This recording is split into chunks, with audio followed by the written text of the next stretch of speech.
Now let's look at the ROC curves so we can understand the performance of our model at different cutoffs. We'll first need to load the ROCR package with library of ROCR.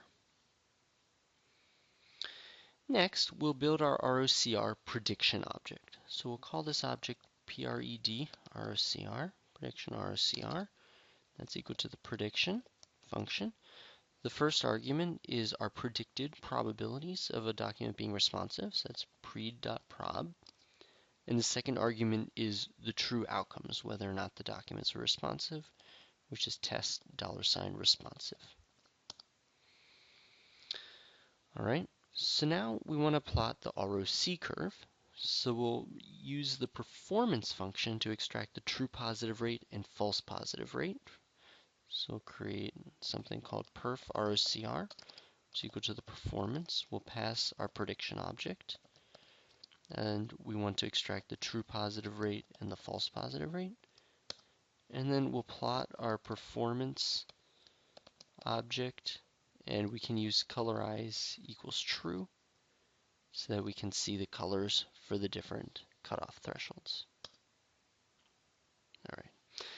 Now, of course, the best cutoff to select is entirely dependent on the costs assigned by the decision maker to false positives and true positives. However, again, we do favor cutoffs that give us a high sensitivity. We want to identify a large number of the responsive documents. So something that might look promising might be a point right around here in this part of the curve, where we have a true positive rate of around 70%, meaning that we're getting about 70% of all the responsive documents, and a false positive rate of about 20%, meaning that we're making mistakes and accidentally identifying as responsive 20% of the non-responsive documents. Now, since typically the vast majority of documents are non-responsive, operating at this cutoff would result perhaps in a large decrease in the amount of manual effort needed in the e-discovery process.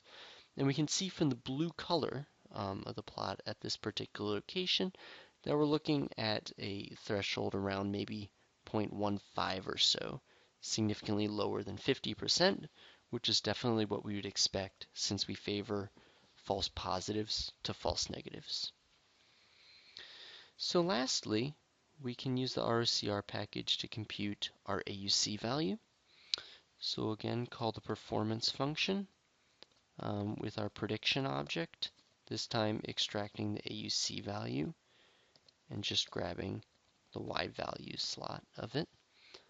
We can see that we have an AUC in the test set of 79.4%, which means that our model can differentiate between a randomly selected responsive and non-responsive document about 80% of the time.